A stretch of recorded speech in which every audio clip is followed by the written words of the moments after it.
You see what I did there? Usually we do the whoa to start the episode, but I tricked Nice Guy. I said, hey, Nice Guy, you started this time. I was going to say, what's he got cooking there? Is teaming with Roman Reigns, something we never thought we would see. Guys, look, before I introduce Nice Guy and we get into the episode, first off, this is episode 15. I think that's a little milestone in itself. Yes, it is. I know typically, damn, as we say episode 15, he decides to just drop his setup. Drops his setup, okay. This is when this man have a master sword, thinking he's highly in Luke, bro. Oh, yeah, I forgot I had that. As for I actually thought, side piece here, when we were doing our September video, our classic one, I thought we were going to have to record new scenes. Yeah. But, so I brought that down, but... I see. Well... Anyway, welcome, guys. As we were saying before we were interrupted by Nice Guy's setup imploding, this is episode 15. Typically, you celebrate 25, 50, and whatnot. So, we're all call this a mini milestone episode. But I was counting up the episodes. This is episode 15, and Nice Guy has been on 8 episodes now. This is 8 episodes for him, which means he has been on more than half. So I guess at this point, you're just my co-host, sometimes we sub you out just to get a new opinion in, but I think it's pretty clear that this is the core. We were on episode 1 together after Cody Rhodes defeated Roman Reigns at WrestleMania, and here we are now, heading into October of the same year, and Cody Rhodes is now about to be teaming with Roman Reigns. Before we dive in, how do you just feel about just that sentence? Think about when this story continues cast started and where we are now. And then just, how you doing, man? Welcome back on. It's been a little bit.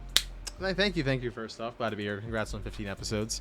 Yeah, seeing that, and hearing it right off the bat, oh, you guys got to team up against, the new bloodline. You got Jacob Fatu, and you got the No Aura Tribal Chief. Well, I'll tell you what. Solo's kind of growing on me a little bit. Just a teensy tiny bit. And I imagine by the time he actually fully does develop, he's going to be kicked out as Tribal Chief. So that's exactly what's going to happen. But, yeah, I wouldn't say a real total shocker, but to see, two guys who essentially, less than 6 months ago, who were, at each other's throats, battling it out in Philadelphia, of all places, at the greatest WrestleMania of all time, WrestleMania 40. True. And essentially have one story end and another one begin, now having to team up against a common enemy. Yeah, it surprised me a little bit, and I didn't think they would do it so early, but, we talked about it so many times on this show and on this podcast about how many storylines can come out of, just the ending of WrestleMania, because you got so many new players, you got so many returning people coming in who, we haven't even seen in forever, you name it. So, if it's the direction that they're going to go in with this, I think, one, I'm ready for it. I think I'm excited to see what these two will have to do together. And real quick, too, I know you saw the little video package they did when they went to the Georgia Tech Stadium, which that was cool. That was just, I got to say it, 100% pure cinema. Aura. Yeah, the aura was off the charts. You got Roman pulling up with the whole, what's it called? Spit it out. Like a whole I guess army, if you will, of just of nice cars, security detail. That's what it was. Security detail. He's got all this protection around him. He's walking in, and then Cody pulls up with this nice ass whip, nice ass white looking car, and they both meet right in the center of the stadium. They're looking at each other. It says, "Look," and they're going back and forth. It says, Roman's like, I need your help. I can't believe I have to say this, but I need you to help me. And Cody's like, no, I got you, but I need your word that you won't, turn on me when this all goes down. And the one thing I really like too, people called it corny. I don't care. I thought it was sick. Where, Roman's like, I want that back. Once this is all said and done, I want that back. I want what's mine. And he says, this isn't yours anymore. Like this, I deserve this shit. And he says, I'm not gonna let you have it back. And then at one point afterwards, it's like, you're in my way in life. I was like, ooh, you're crossing paths like that. So, hands down, really cool segment. I'm excited to see how much more they'll develop a little bit more until Bad Blood, which is all leading towards. And yeah, just pure excitement for me for that, honestly. Yeah, man, it really feels like a full circle moment. We're there. That's why we got so much WrestleMania merch, both you and I. We were there in Philly. We saw, right at the Lincoln Financial Field, we saw Cody Rhodes hit the triple crossroads. We saw Cena, Undertaker. He won the belt. And yeah, it was just at that moment, Like, just the lead up to that match. You're like, Cody and Roman are just going to be doing this forever. And never would you have told you or me at that moment when we were sitting in Lincoln Financial Field that 6 months later they would be tag teaming and a possible main event on a PLE. That's going to be a discussion later. True, yeah. But teaming Roman Reigns and Cody Rhodes, who have just been mortal enemies, still are, yet they're going to be teaming. It's just a crazy concept. It feels very full circle. It's very fitting. We did not plan this, I swear. We did not plan episode 15 to time like this. But here we are. And I think it's going to be very interesting to talk about. We will get into that match a little bit later.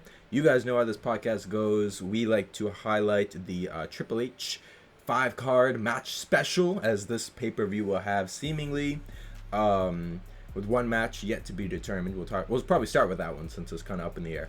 But, so this episode is for Bad Blood, which is actually airing not this Saturday, but next Saturday, October 5th. Kind of got through a little bit of a dry patch, I feel like, after the last PLE, which was, what even was the last PLE? Bash in Berlin. Bash in Berlin, like, that feels like forever ago. After Bash in Berlin, it's just been, a dry patch. It's been Raw, SmackDown, NXT for well over, like, a month and a half now. So it's exciting. Go ahead.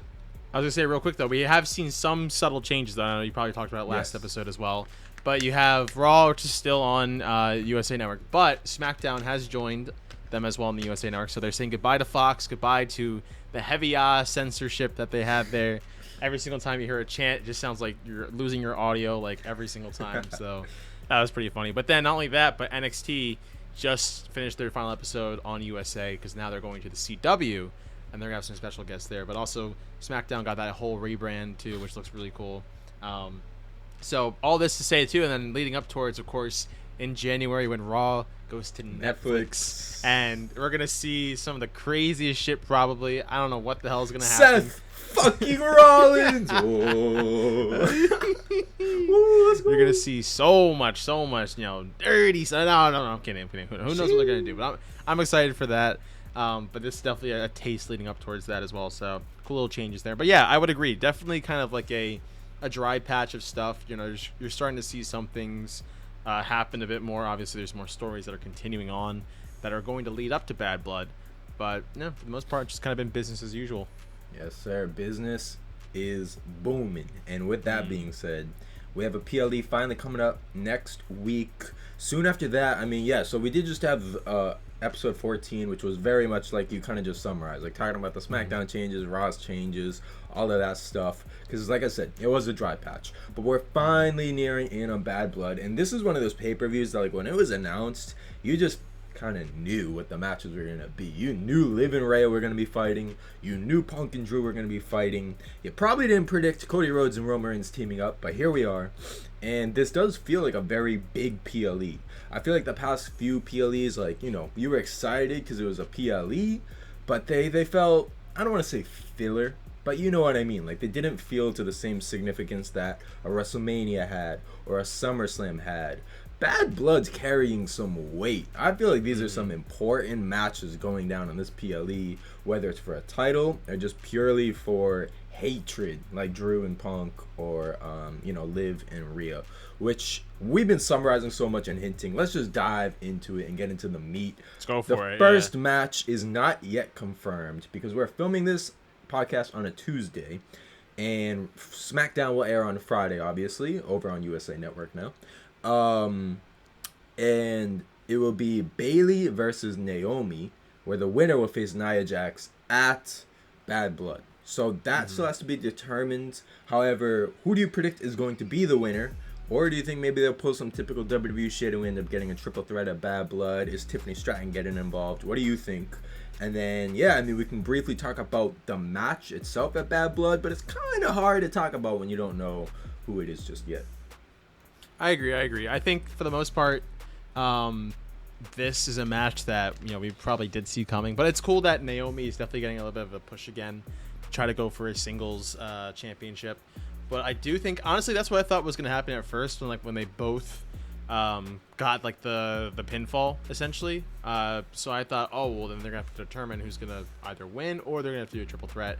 I do think it'll probably I mean, if they do their triple or their typical, WWE type stuff, it will be a triple threat match at Bad Blood. Like something happens during the match and they're like, okay, hold on. Then Nick Aldis is like, all right, you guys want something cooler? We'll do this, blah, blah, blah. But I do think, I'll tell you what, maybe they pull the trigger with Tiffany. They could try to. I don't really know exactly because I feel like there's already like a little bit of tension starting to build up there too. You've seen it in some of the highlights. But if they continue the match on like as regularly as possible, I mean, Bayley was already champion. I kind of would like to see Naomi win and maybe get a chance to win too. I think what's crazy too is that a lot of people have been saying this too, especially online, that Nia Jax has really kind of been growing on them as a champion, especially like the way that she carries herself after winning Queen of the Ring and then also beating Bayley for her championship. So you definitely see a bit of like a new presence of her, and her and Tiffany are like a great duo. Yeah, it's funny. I always see their TikToks together too when they're just doing like random shit. They're just dancing, having a good old time. So I do think it'll be cool especially if like you get Tiffany involved there as well, because she's got it. It's Tiffy time at any time of the day. You never know what can happen. But I would like to see a triple threat match at Bad Blood. I think that'd be pretty sick. Hell yeah. I don't want to linger on this one too much because you kind of just summarized everything I wanted.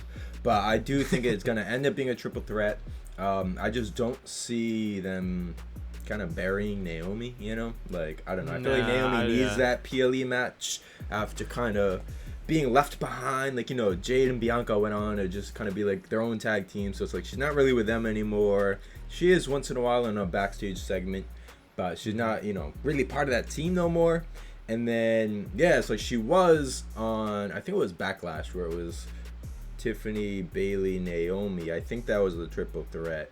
But it was whatever PLE she was. Like, it was her one, like, PLE appearance, and she hasn't been on the PLE since. So I feel like there's no scenario where Naomi shouldn't be at Bad Blood. Get her on the PLE. And then for Bayley, it's like, she's the former champ. So it's also kind of hard to, like, have her lose on a SmackDown and then, like, be held off Bad Blood. And I feel like it just makes more sense to make this a triple threat match. You guys know how I feel about giant wrestlers and that kind of fighting. I just feel like Nia Jax 101 isn't going to be the best in-ring product when you have some other matches that are clearly going to overshadow it. So I think it could be a better Nia Jax match if it's a triple threat. Bayley and Naomi can kind of go at it while Nia Jax, takes more of the slower approach. I think Tiffany Stratton will have a hand as well. I don't see Nia losing the title just yet. I do think inevitably it will be Tiffany taking the title off of her with the briefcase. When that will be, we'll see. I think it's too early. But yeah, I mean, I don't want to make any predictions, and then this is just going to get outdated if I don't get the podcast out in time. And very true, Naomi pins Bayley clean. It's like, shit, the podcast is ruined. So I'm going to leave it a little open-ended. But yeah, I think you summed it up well, that WWE typically is probably going to approach a triple threat. That's how it always is when you have like a number one contender match right before the PLE. It's always going to end up being a triple threat match or whatnot. But that is 1/5 of this card. It's good to see the women's championship being defended on a PLE. I think Nia's only defended, I want to say once, if even, like since winning the title, at least on the PLE scale. So it's nice to get her on the card. But that is not the only women's match of the night, mister. I think it's time to move over to the one that we're really waiting for here. Ooh. Once again, Liv, Rhea. We talk about them a lot. But this time, it is finally one-on-one. Not a tag team match. No other Judgment Day members. I mean, I'm sure they're going to get involved. But slated on the card, Rhea Ripley versus Liv Morgan. What you thinking, bro? Well, first off, so you hinted at it a little bit there, but of course, Dominic Mysterio will be there. However, they announced that he will be suspended in air above the ring in a shark cage. Custody.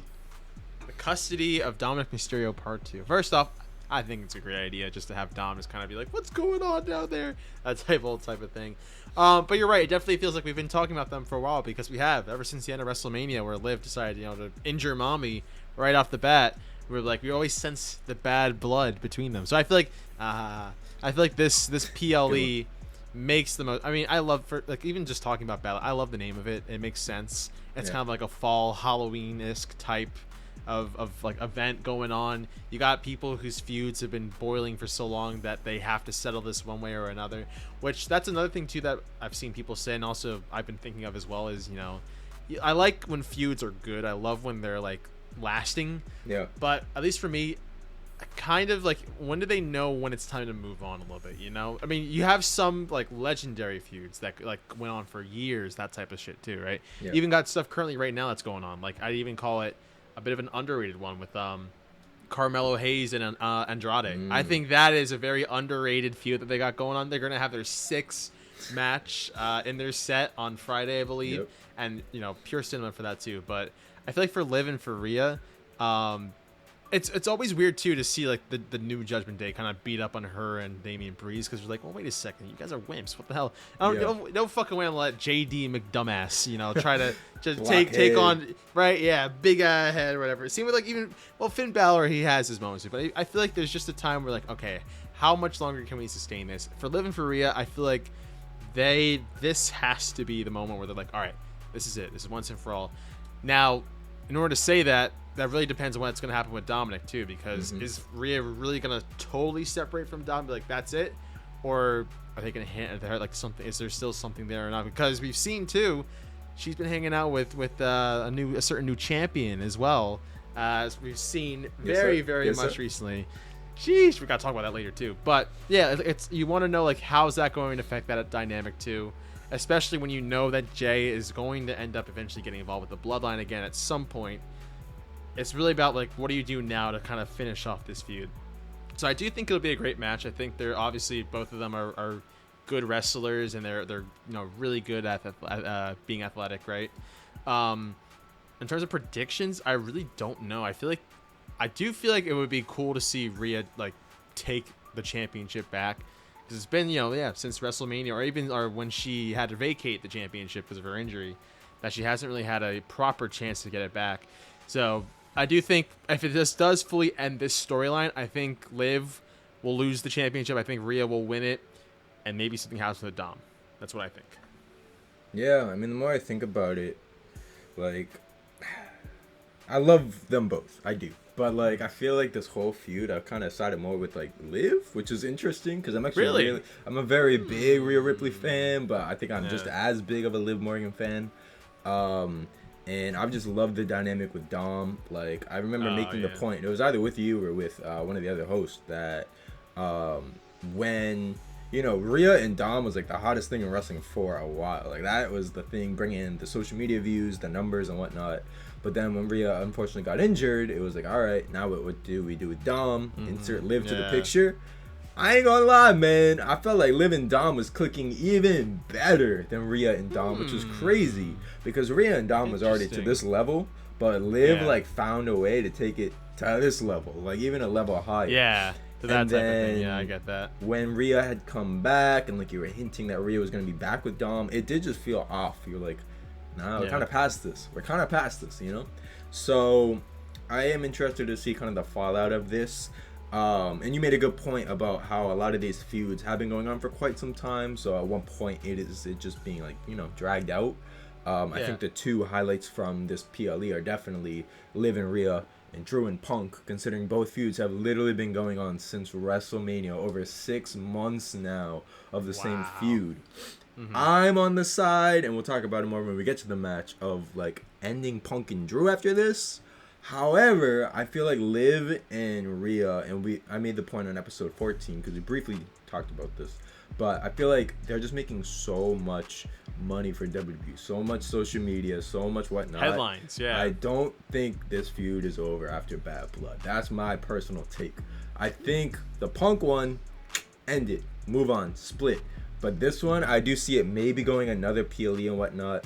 Because if you think about it, I'm 95% sure this is the first time they're actually going to fight one-on-one, like in this portion of the feud, like with Judgment Day, with Dom and all that. I know they fought plenty prior to, you know, when the storyline really started picking up.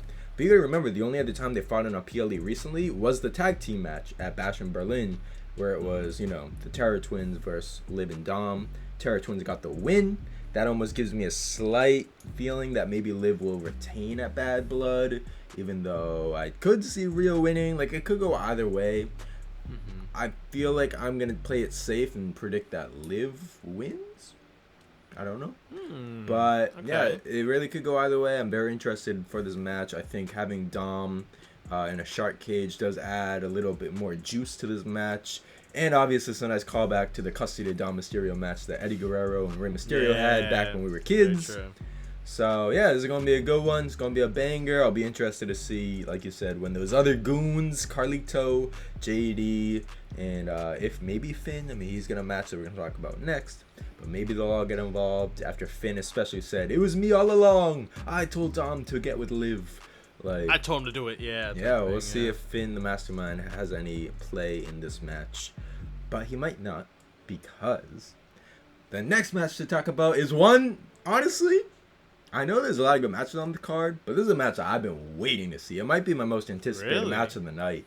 Finn Balor, Damian Priest. We have been getting teased this since literally like the beginning of Judgment Day. Once Damian cashed in and became champ, and all along you felt like Finn was the leader, but then like Damian kind of took over as leader. There was always this weird power dynamic where you're like, how is this shit gonna play out? And here we are. It's played out, and we're now at Bad Blood, and they're finally gonna fight 1-on-1. So I'll be right off the bat before you say your piece that I love Finn Balor. I'm all on Team Finn Balor.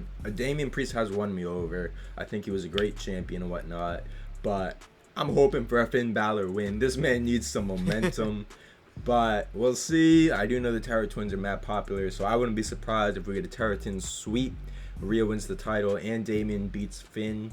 But a boy can hope that we get a Liv Morgan win and a Finn win as well. I'm a fan of the street trash, bro. All right? I'm all for it. I'm all for it. But all right, let's hear what you think about this second Judgment Day match on the match card. Real quick, too, I feel like this PLE lineup is a lot more of has a lot more of a Raw presence than SmackDown. Which is something, really sad, because I know a lot of people have just been saying that Raw has been doing a lot better than SmackDown has been. I do think SmackDown's trying to pick up, too, now that the original Tribal Chief is back. Yes, sir. And especially as things heat up more so after, this tag team match. But, yeah, a lot more, I guess, dynamic storylines coming up from Raw. So this one especially, you said it's been brewing ever since Damian became the champion. And especially, there's a little video package, too, that I saw where... Or it might have just been a regular thing too, where Damian's just Finn, I know you, you had to be jealous after I won that, and me getting all this attention. And I think it even at one point too, where he just mentioned how, he thought it was a brother to him, in Judgment Day from the earliest stages, when he joined, felt like that he could rely on him, that he can trust him, that they can do anything together, that they can run WWE. But obviously, he flipped the switch, flipped the script, whatever you want to call it, and we have this match that surprisingly, I'm kind of, I understand why you are oh shit, this is gonna be crazy. I don't really know what to expect from it. I like Damian Priest now as well. I definitely has grown on me as champion and just as a character now too, and even being a Terror Twin with Rhea. But it feels like, because I've seen it too, and I'm still kind of not on the fence about it, but figuring out who's the bad guy in this situation. Same thing you could be said for Liv and Rhea. Who's really the one that's really kind of on the negative side? You could say he's Damian's a baby face in this whole thing now too. But if you think about it, there's some truth to you kind of put your stuff above the Judgment Day. It was your championship above family, or you wanted to chase your own thing with that instead of doing what's best for all of us. That type of thing, you name it, whatever. So that is not really going to affect who I want to win, because I do think I want Damian to take a dub here too. If Damian and Rhea both do win tonight, I feel like that definitely solidifies that, hey, we're better than this new Street Trash Judgment Day.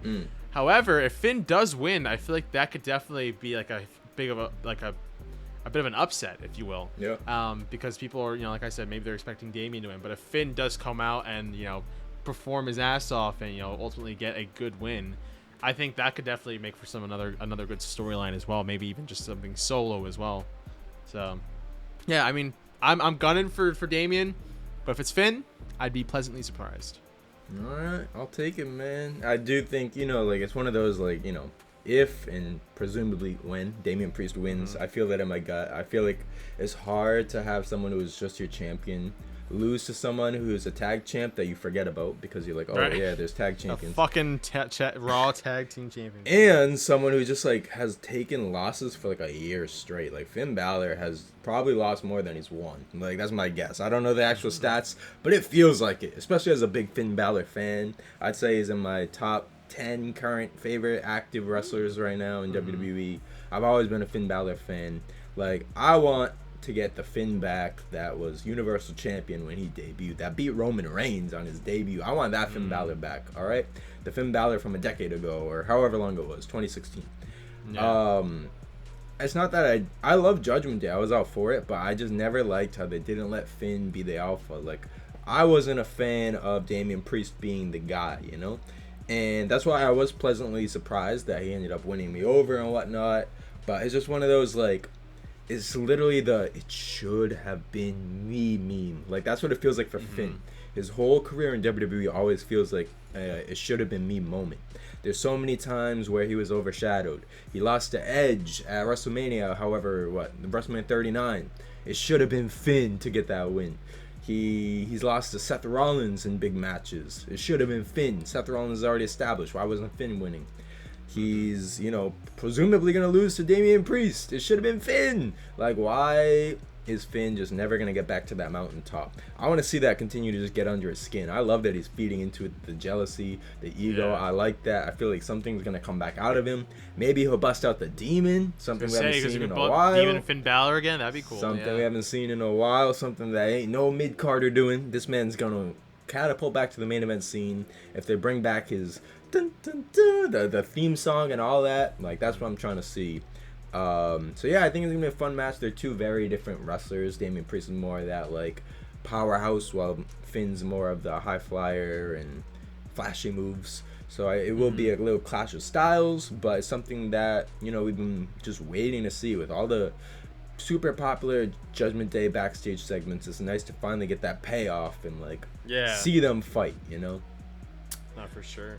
But we've covered 3/5 of the card. We now have 2 left. And this is where the debate becomes about what's main event. So before we get into these 2 matches, I wanted to do this at the start of the episode, but we kind of got sidetracked. So before we talk about which match should main event and talk about the final 2 matches, what else is happening in WWE? We alluded to it. There is a new Intercontinental Champion. Jey Uso has finally won his first singles title after, I think it was 16 years I read, or 14 or 16, somewhere in that range. Yeah. Obviously, he's one of the most decorated tag team champions in WWE history. Some may consider the Usos to be the greatest tag team in WWE history. That's up for debate. But now Jey is 1,000% making a name for himself. He's the champ. I want to hear what you think about that. We still have, Joe Hendry, Jordan Grace in NXT. NXT is no longer on USA Network. There's been a lot of signings that we had talked about in episode 14, like the Lucha Bros coming over, some other teams. What else do you feel like is really going on in WWE that's worth noting? How do you feel about Jey Uso? We're big Jey Uso fans, you already know. And before we jump into the double main event controversy, let's just hear your POV on, what else is going on in WWE and what. Of course. Yeah, well, you're right. Obviously, while both Raw and SmackDown, maybe even a little bit of NXT, sometimes are kind of like, they're just kind of like lull. But there's also, there's a lot of stuff going on outside, inside, and just, everywhere in between. So, for starters, let's just hop right into it with Jey Uso. Like, that, I was surprised. And I think that's really cool to see that, there's WWE still capable of surprising you every now and then. Did not think that, him of all people would beat like someone like Braun Breaker, because obviously still very new to the main roster, but gets his first title. He's a dog, if you will. He's got his own dog pound, that type of thing. He's a beast. He's speedy, he's dangerous, he's all that stuff. And I think honestly it's the perfect way to show that, hey, he may be strong, maybe all this, but Jey Uso is our guy. And I think it was cool enough to see the match itself. I watched the highlights. Basically, I saw a lot of people say this too, there's no moment where you felt like, oh my gosh, Jay's gonna win, until the very final third count. We were just like, oh my gosh, he did it. Yeah. Just overall great match for the two of them. and excited to see what he's going to do with his title now too as well. And it feels like, especially seeing a lot of these wrestlers, their stories are getting finished, if you will, in this new Triple H era. So very cool to see, just Jay win that. Very happy for him. I saw a bunch of people tweeting at him too. I know Cody was like, that's my dog. That's that type of thing. I saw Rhea out there too tweeting. I think the funniest thing about it too is like how much his own dad Rikishi is just like, yeah, good job, he did it. I would have thought, because there's so much push coming back from him that I saw too, which is so funny. But yeah, like that. Obviously, the signings that you alluded to, that's been going on as well. And I mentioned it before the podcast, but the new documentary on Mr. Vince McMahon has just released, and I really want to watch, because I told you too the other day, I watched a lot of they'll do like those documentaries on like a bunch of like wrestlers every now and then. So I watched the one on Shawn Michaels, I watched on The Undertaker, I think a couple more, I forget who, but obviously I'm learning a lot more of the history, and I know a lot of that is mixed in with the decisions that Vince McMahon made. In terms of whether it's when a wrestler should lose, blah blah blah, what's going to happen, blah blah, but a lot of it is stemmed in controversy as well. And so I'm very interested to see what's going to happen, because originally, I don't know if you know this, and for any reviewers out there, but the original idea is that this was going to be just a documentary about Vince McMahon because he himself signed us, just talk about me and what I've done for the company. But ever since the whole situation went down with him and all those allegations came out, it's got morphed into more so of a truth telling, this is what's really going on behind the scenes for WWE and all this stuff too with him. So so much to the point where we had to release a statement saying, whoever's about to watch this, just know that this isn't the real me, this is just my character, that type of thing. So I'm interested to see, I hope everyone else out there is as well, just to kind of see what's going on underneath the curtains, or behind the curtain, if you will. Sir. Yeah, I would love to check that. I mean, a side note, I ain't got Netflix no more, so we might have to watch that together. I got you. But yeah, that's huge. That was definitely big news that I didn't even bring up initially. It's big because, like you said, they've always made things on wrestlers. Like, even when I was a kid, obviously growing up a huge Cena fan, I know Cena had like a little DVD set of like almost like a little biography type thing. So like they do make these types of Netflix special biographies like quite often. Behind the Ring, Dark Side of the Ring, whatever they're called. Like there's always these videos that are very interesting because you get to learn more about the person behind the persona, But for something to this scale where Mr. McMahon created WrestleMania, was a pioneer of WWE, the guy, to have that much power, and then of course however many years ago now you find out about all the controversy, the assault charges, whatnot, and now to have a documentary at the same time, like you said, it's gonna be juicy. And I have not personally watched it yet, please help, but the fact that I did see a statement and I was like, oh shit, Mr. McMahon, I feel like initially was kind of quiet about the situation. Like initially he was just like, I'm stepping down, it's my time to retire, and he didn't I feel like at no point did he really make a public statement or really talk about the charges and whatnot. He was trying to sweep it under the rug and move on. But now you're kind of caught in the act. It's I don't know, man, it's out now. People, even not even just wrestling fans, people that stumble upon Netflix, they're gonna be like, oh, Mr. McMahon, I've heard of that guy, he's a WWE guy, let's watch this, I'm bored. Now he's gonna get all these eyes, even the casual eyes, just and it's gonna form this image about him. So I'm very interested. I can't speak on it because I haven't seen it yet, but that's big. This is if there was gonna be a documentary on anyone in WWE history, how could you not want it on Mr. McMahon, to learn more about the backstage stuff, the power, the choices he made, the controversies? It's gonna be interesting, man. And very, very definitely stuff, will also be interesting to see, if it has any kind of side effects in WWE nowadays. I don't think it will. He's very disconnected from the product now. It's very much the Triple H Renaissance era. But at the end of the day, a lot of these guys have been around since Mr. McMahon was still around. Kofi Kingston, CM Punk, you name it. A lot of the veterans, they worked directly for him. So yeah, it'll be cool to see if any wrestlers speak up on it, the more popularity it garners and whatnot. But yeah, Jay's champ. Bloodline Civil War presumably is coming closer with November right around the corner. But we now have 2 matches left to talk about on this podcast.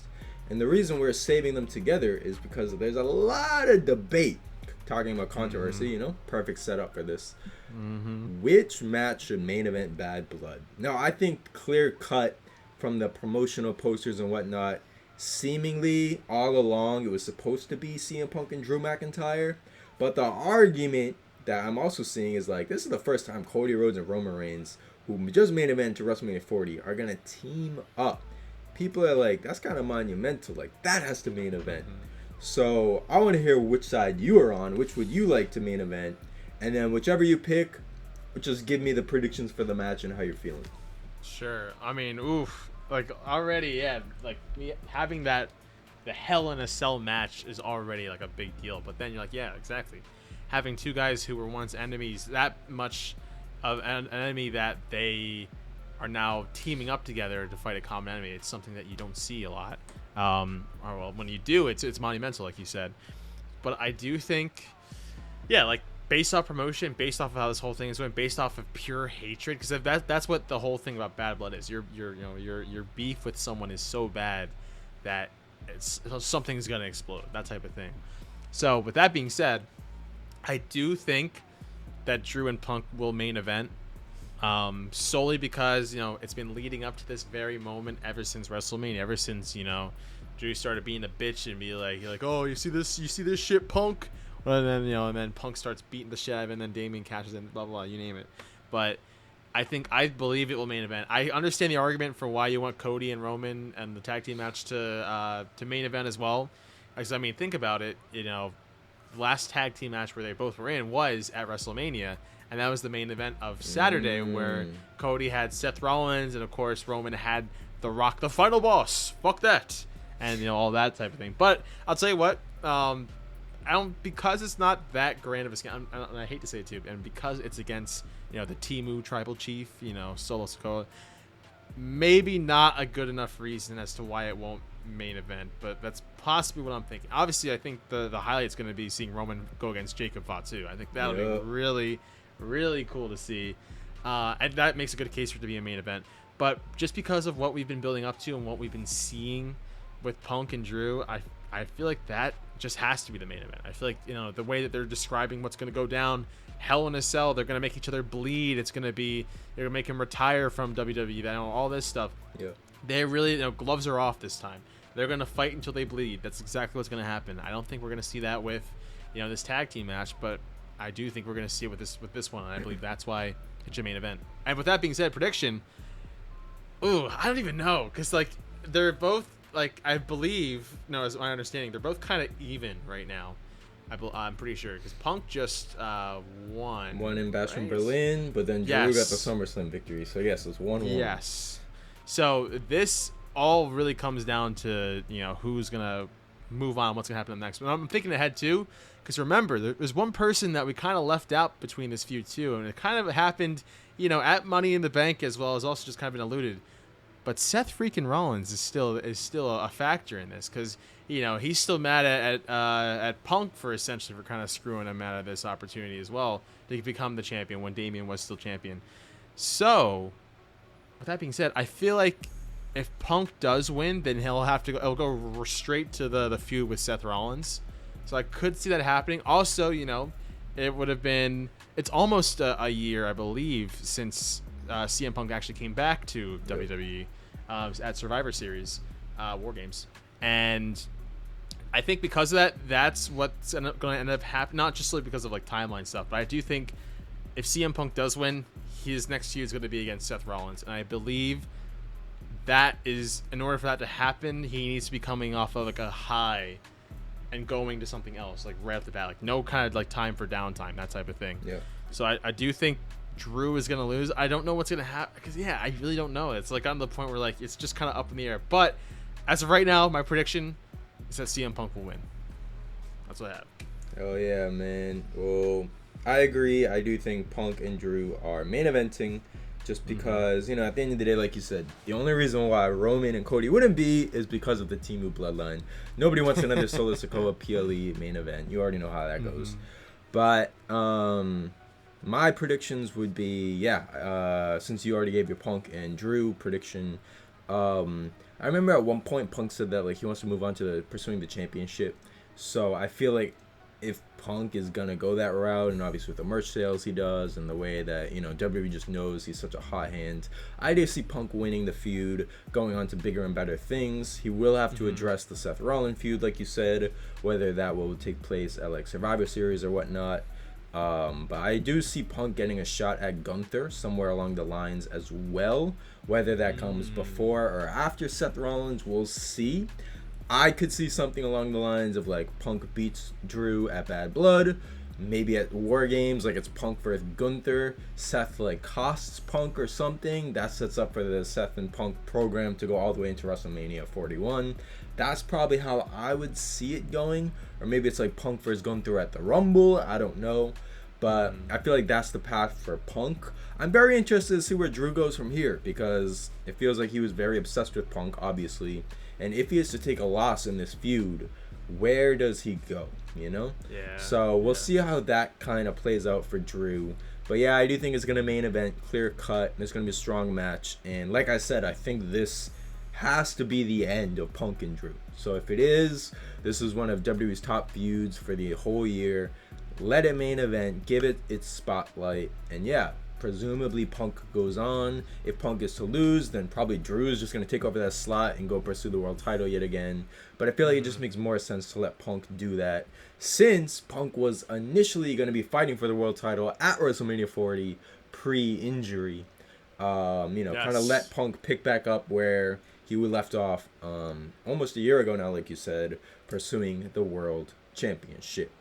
But with that being said, you actually didn't give a prediction yet for the tag match. I think we already know. Oh, that's right. Oh. I think we already know. But it could go one of two ways. Obviously, on paper, it just doesn't feel plausible that Roman Reigns and Cody Rhodes lose this match. Like, Solo's taking a pin. You're obviously not going to let Jacob lose. I do think one of the biggest pops of the night will be when Jacob and Roman get in their ring together and fans are like, oh shit, it's time. Yeah, gotta go down. And yeah, I do feel like Solo Sikoa is just there to kind of take the pin, continue to build his frustration, and then inevitably, kind of turn on Jacob. He's sick of Jacob getting all the attention and people taking Jacob seriously, but not Solo. That's where I see that all kind of going. But it does beg the question. How genuine is Roman to this Bloodline Civil War? Is his true intention to just get the WWE Championship back? Will Cody and Roman implode? There is chances like that. Maybe they don't want the Temu Bloodline to seem super weak, so they will give them the win over these two megastars. It could go either way. I'm going to predict that Roman and Cody get the win just for a big babyface. Rah, the champs, they did it. Like, woo! But, I wouldn't be surprised if somehow, the Bloodline was to sneak out the win, make Jacob Fatu look strong as hell. Maybe he could even pin Cody himself or Roman, That would be crazy. But yeah, I do think that this match will go on right before the main event of the Hell in the Cell. And yeah, that's where I'm going to stand with my prediction, but let's hear yours. I mean, you said it pretty much as I could too. I feel like it makes sense for one thing to happen. It doesn't make sense really for two superstars to kind of lose like that, too, especially Roman coming back.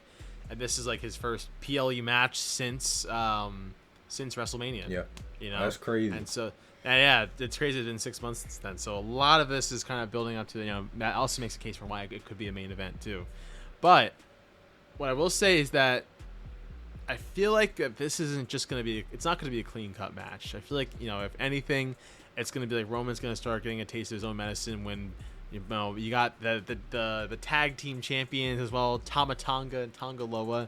Those guys, tweaking out of their mind. Yep. But you see them, and I imagine, I don't know if it'll be for here or not. Could we see the return of Jimmy Uso for this match in particular? Someone who, because I feel like still a little early for Jay to come back. He's champion now. Let him have his little moment there, right? But I feel like Jimmy or someone is going to have to come back and help him. Or, even could just be the classic, Cody's in trouble. Here comes Randy Orton and Kevin Owens. Yep. Here come out and save the day as per usual, right? So they could do that. I don't know how that would go, but that's also part of it too. If we're, you know, I believe it was on a SmackDown. It might have been one last week or something. But you see, Kevin Owens was visibly upset that Cody's teaming with Roman because, you know, for Kevin Owens, the Bloodline has been his like waking nightmare for how many years at this point? Yep. You know, like every single time there's always some sort of issue with the Bloodline. Kevin Owens seems to be right in the middle of it.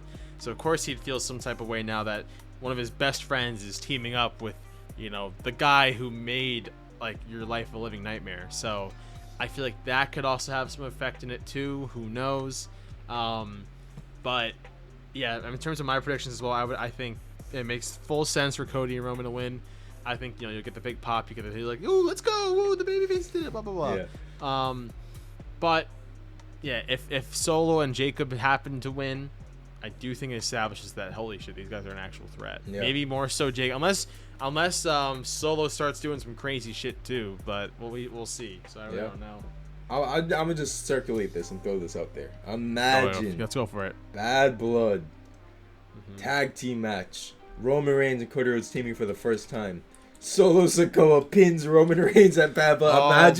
Imagine the controversy you would get. The outrage. You're like, ew! Like the freak out, bro. Like, what? I feel like the only way that happens is if like The Rock comes back and like turns on Roman or something. That's the only way Solo Sikoa will ever pin Roman Reigns in his life.